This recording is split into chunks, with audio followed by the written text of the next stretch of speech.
Does that work? Yeah. How are you going, Brother Tashim? What's on your mind today? Assalamualaikum. Can you hear me? Walaikum assalam. Of course I can, yes. Oh, okay. Yeah, how you doing, Ijaz? Mm.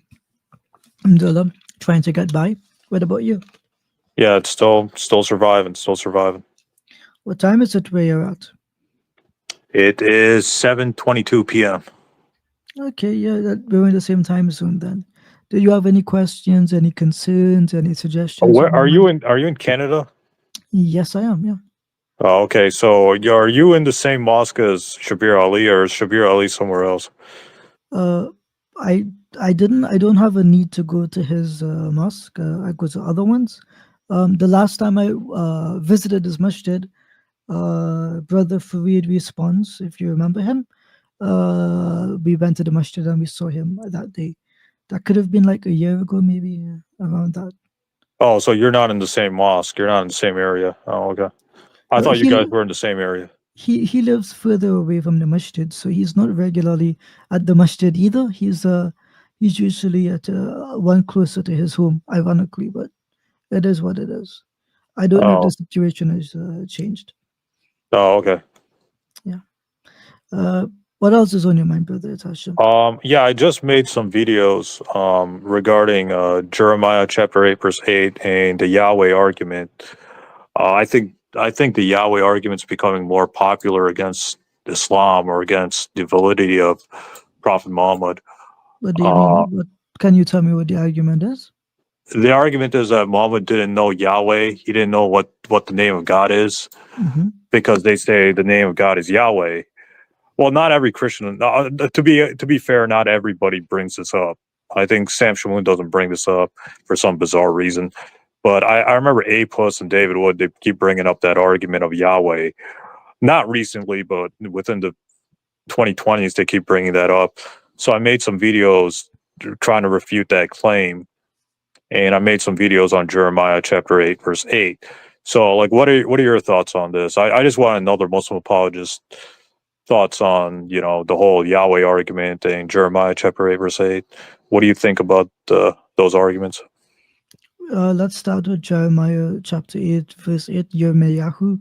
In that verse, it says that the scribes have, it asks the question, how can you say you have the Torah with you when the lying pens of the scribes have altered it, right? So the verse doesn't just say Yes. Torah, it says the Torah. So it doesn't refer to a commandment or commandments. It actually refers to the totality of revelation that was given to Musa alayhi salam. How can you say you have the Torah? Very clear claim. So yeah, I agree that Muslims should use that argument, and it should specify what the Hebrew says. It Yeah, does not. Yeah, sorry, go ahead. yeah, I used that argument in my debate with Shamoun, and I was bringing up like Bible commentaries saying that even Christian scholars are admitting that Jeremiah chapter 8 verse 8 is talking about the corruption of the Torah. So would you use that same line of reasoning, or would you agree with that line of reasoning? I Yeah, mean, I that's one of mean, the reasons why I reject the Bible. But yeah, so go ahead. I'm sorry. Yeah, yeah, go ahead. we don't have to interpret it or go to commentaries. And just the plain reading of it is sufficient, I think. And if you do use commentaries, that just adds further credibility to the argument. As for the Yahweh argument, just to be clear, in Exodus chapter 3, verse 14, Moses, the name that he gets is not Yahweh. In fact, Yahweh, Yod He Vav He, is never used in that verse whatsoever. Either there are two names given, Ehya, Asher Ehya, and then Moses says, uh, the Lord says to Moses, the name that you will use for me, that the sons of Israel would recognize me by, is Ahya, which should mean I will be. It does not mean I am, just to be clear. So the name used is not Yahweh, it would be Ahya. The second thing is that Jesus in the New Testament, uh, when he quotes Exodus 3:14 in its Greek form, you should know that the Greek form of the name is ego eimi ho on. I am the one being. And further in that, in the Greek Septuagint, the name that Yahweh says sorry, that the Lord says to Moses that the sons of Israel will recognize me by is the name Hoon, not the name Ego Aimi. So the Jesus of the New Testament in John chapter 8, verse 58, or the author of the Gospel of John either didn't understand the Greek of the Old Testament or they never knew the Hebrew of the Old Testament to get the name correct. So that's just my perspective on it, brother Itasham. What do you want me to call you, Itasham? How would you like me to refer to you? You can say whatever. Answering Christians wanted. Desham Gulam, Mr. Gulam, Spider Man. You can call me whatever you want. I mean, it doesn't matter to me. Okay, Um, okay, but did I answer your question? yeah, I mean, what I was saying is that my response to the whole Yahweh argument is, well, it's good to get your perspective, but my perspective is Yahweh is actually a plagiarized name, and Jesus never said Yahweh. Jesus' disciples never said Yahweh in the New Testament, the Greek New Testament at least. So that was my argument against Shamoun and David Wood was, well, Jesus never said Yahweh, or it's not, Yahweh's not in the New Testament.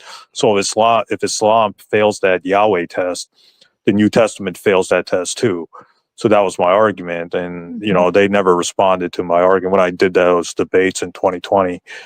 And my whole thing is that I think that Yahweh's a plagiarized name. I don't think it's